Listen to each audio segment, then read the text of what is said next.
Hi, welcome to GenderSpeaker, the 7th day. This is Monday, the 7th of September.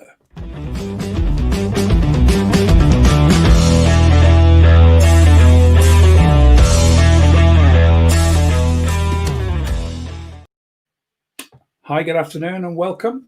Today I'm going to be talking about, following on a little bit from yesterday, looking at male and female behaviour, nature versus nurture. When I did my master's degree back, 2006, 2005 now, this was the biggest topic I had to cover.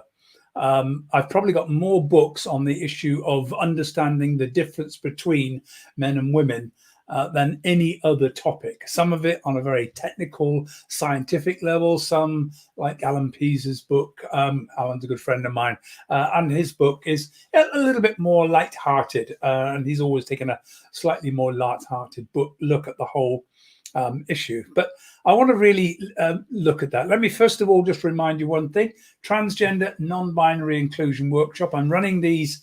I'm running one on Wednesday and one on Thursday. I'm going to be doing more in the future as well. But if you're interested in attending, the details are in the comments below. Just check there and you'll see a link going to the Eventbrite page. It's donation basis, so pay what you can afford to come along. And I'll mention a little bit later on. So let me just remind you, you probably saw the film My Fair Lady. And remember that song, Why Can't a Woman Be More Like a Man? And it probably encapsulates the problem and the issue that we've got, that men and women appear to be very similar, but oh my God, we are so different. And the issue then is, why are we so different? What is it that makes men and women so different? Is that something that's inherent? Is that something we're born with? Or is it something we learn from the way in which we're nurtured? And the debate, the battle has been going on for years. It continues even today to still go on, with no sense that it's ever going to get to a conclusion. But it's probably necessary to understand it more, because we live in a world. I started work in 1969, and I'll be honest, in 1969, there were women who came to work wearing a pair of trousers who were sent home because they were inappropriately dressed. Can you believe that? Today, now you get work in a pair of jeans and it'll be okay. But, there was this very definite hierarchy that was very strong then and almost encouraged. There was the Sex Discrimination Act hadn't come about, so women were routinely paid far less than men for doing exactly the same job. Women had to learn very quickly, if you can type and you want a career, don't let anybody know. Because if you could type, you became a secretary.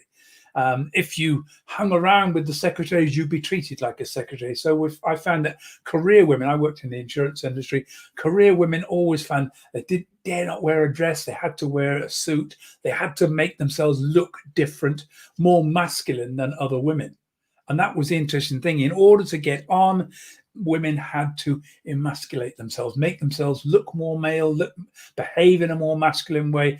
And of course, when a woman behaves in a more masculine way, then we actually don't like that. We want women to be soft and gentle. And we've got these cultural norms around what we expect of behavior.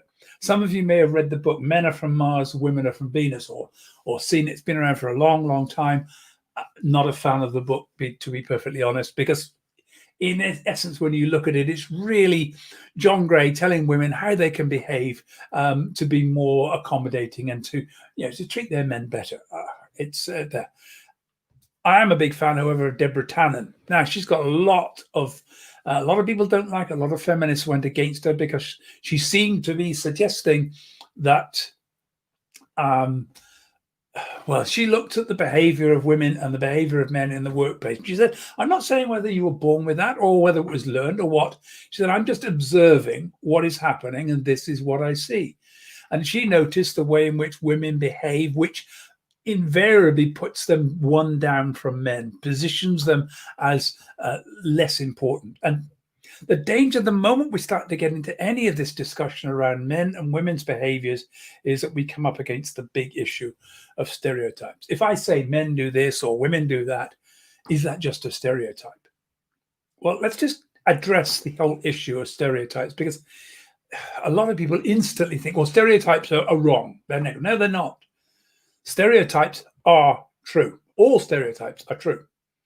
The problem is that all stereotypes are not true for everyone.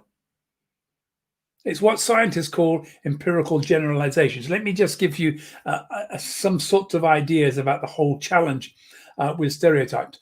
Men run faster than women. That's pretty much a stereotype. Men run faster than women. Men can run a marathon faster than women. Trans women facing a huge problem about this at the moment, because if somebody who was a man changes gender to become a woman and then goes on to compete in a sport and does well, are they doing well because actually they've got a male body and therefore it's unfair because they can outperform a woman?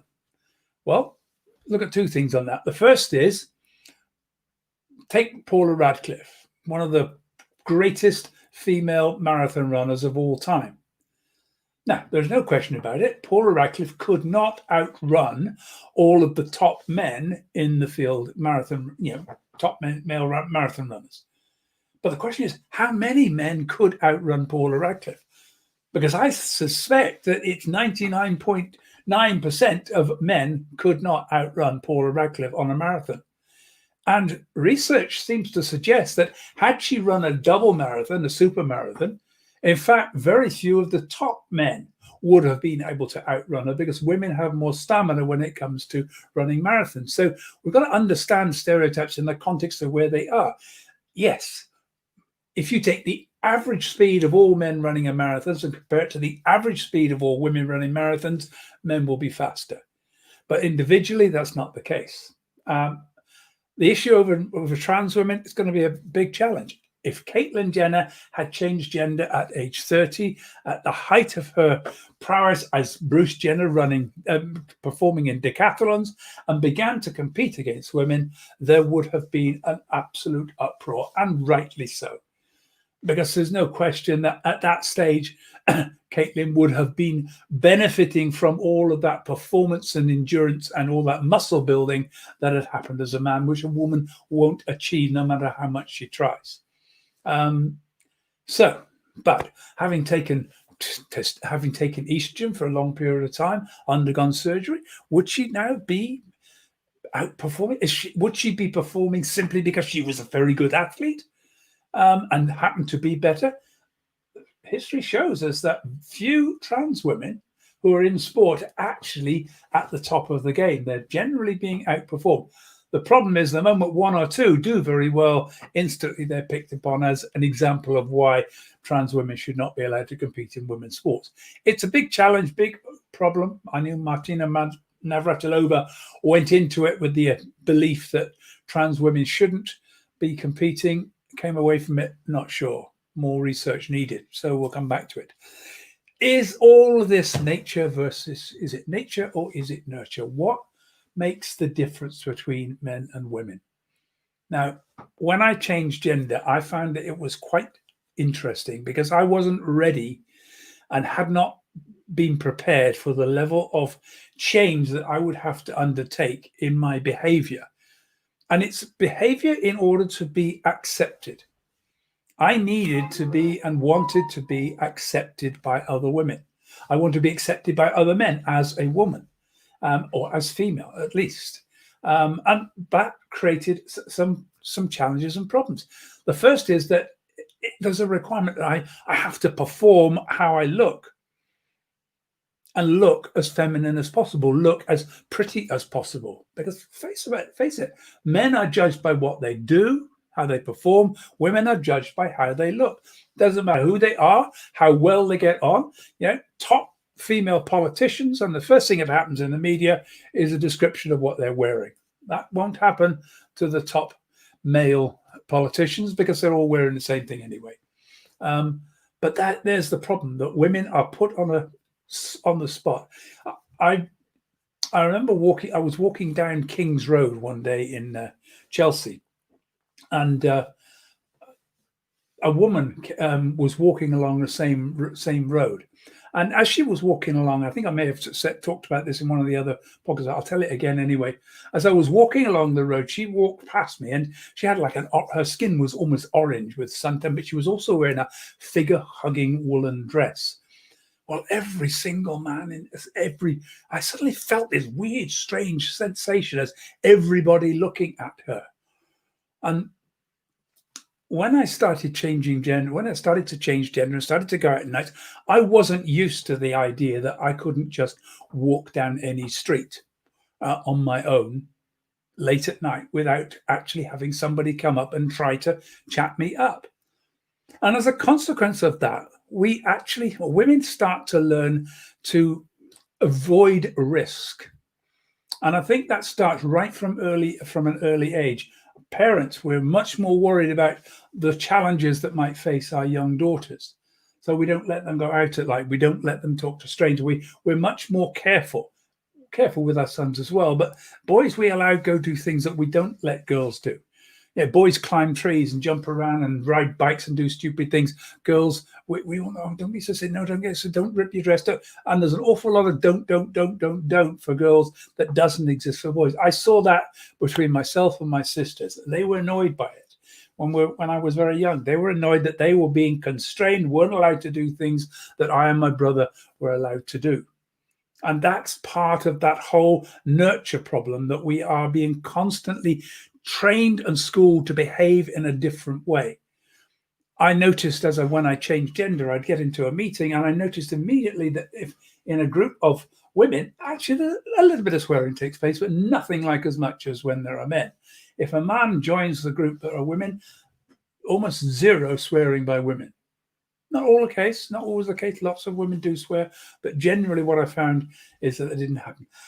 I went to a networking event, a big networking event at a speaking convention in America. And I noticed as I got there, women who I hadn't known before I changed gender were really quite excited. Oh, you've got to meet this person. And they made sure I was connected up with people they thought would be useful for me. That networking was much more inclusive. It was, they'd say, oh, you must meet somebody. And a day later, oh, Rikki, come over here. Come on, this is who I mentioned. And I'd be connected with someone and they'd make sure that happened. Whereas I noticed that men tended to find a really good contact who they thought would be useful for them and then protect them from everybody else. Don't let anybody else get near them, keep them so they become almost inseparable. And that's, they've connected up their friend. So women are much more sharing. And if you look at the way in which we structure organizations, there's a real difference between men and women there. Men like hierarchical structures. It's the way we organize the military, with somebody at the top and a hierarchy of control all the way down to the troops at the bottom. And we just ported that hierarchical command and control system into business. We still call the chief executive, we still talk about leaders in the same way that we talk about leaders within the military. We talk about the commanding the troops, going to battle with the competitors. Yet all the same language is used. Captains of industry. We use that same language from military as we ported across to the structures of commerce. Now, women don't organize businesses anything like the same way. Women organize things on a much flatter, networked basis. And I've looked at a lot of women who run businesses, and they say they might show their shareholders and everybody else this nice organization chart, this hierarchical structure. But the reality is it's a networked system. Anita Roddick, manager who owned the body shop and set up the body shop, removed the position of manager from many of her shops because she found that if she promoted one of the staff up to manager, the hierarchy was broken because women didn't like that hierarchical structure. They preferred to be a group of women running the shop, and they would all support and help each other without the need for someone to be in charge.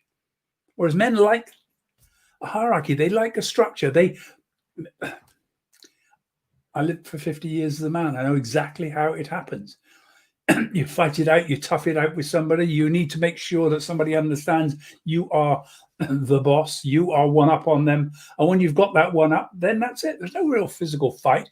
But once you've earned the right to be leader, then you stay in that position until somebody dethrones you. And it is a constant battle. Men are very combative and competitive. I'm not saying women aren't competitive, but the level of competition between men and women is different. Women are much more likely to work together. Now, that said, the structure is run by men. The structure is organized by men. When women come into it, in order to compete, they have to try to ape what men do in order to get on. They need to go up an organization structure designed by men, and therefore they have to emulate those same behaviors and practices. If women start the business and run it themselves, they will flatten it, and they will actually use a much more networked approach to building their business. So one other interesting thing I'll show you, this is about unconscious bias and the way in which we treat men. We favor men over women. 14% of men are 6 foot or taller in the world generally. That's the average height. But 60% of chief executives are 6 foot or taller. Now, think about this in the context of women rising to the position of chief executive. If we are unconsciously biased towards height and likely, therefore, to appoint the taller person into the job of chief executive over the shorter people, that is a discrimination against women. And it's not an active, open discrimination. It's like an unconscious discrimination. We are discriminating against women simply because overall they are shorter, and it's not overtly done. It's being done, unconsciously. So behavioral differences. That's really where we are. The biggest thing I've noticed is about risk taking. I mentioned it earlier on. Men take more risks than women. I think that's why men tend to accelerate themselves in jobs. They take risks, and if it works, then it's good for them. But at the same time, women are better educationally. Women have more A-levels. Women get more degrees, more PhDs, more master's degrees, and yet men still seem to get better jobs. And I've been on recruitment panels, and I've seen that women will arrive and they tick every single box and more. And they won't actually apply for a job until they tick every single box. Whereas a man will look at the job requirements and think, oh, I could do half of that. The rest I'll learn. I'll go for it. Or women will think, no, I need to tick every box. Otherwise, I won't be good enough. And that's a change that needs to be understood. Now, that's social. That's been socialized. Women have been socialized into believing you have to be right at the top in order to be able to do anything. Men know that if they can just blag their way through, they'll bluff it until they can make it, fake it till they make it. So that's some thoughts around male and female behavior. Some of it is nature. Some of it is about physical strength. Some of it is about the way in which we're wired. The risk-taking factor we see clearly in extreme sports. Men will take risks. They take risks when they're driving. Men are far more likely to have accidents at higher speeds than women. With women, it's often very low-speed accidents. Men have speeds because they take risks, sometimes unnecessarily so. Businesses collapse because men take risks unnecessarily so. Sometimes businesses don't move because women don't take the risk. So difficult balances to be able to pull together. Anyway, that's my thoughts, a few ideas around male and female behavior, nature versus nurture. Come back to it. We'll come back to it from time to time. Join me again tomorrow. I shall be having another little look at another aspect of gender. And don't forget that my transgender non-binary inclusion workshop on Wednesdays and Thursdays. Please do come along and join me. Just click on the link below and sign up. And I look forward to seeing you on Wednesday or Thursday. Okay. Thanks for being here. Look forward to seeing you tomorrow.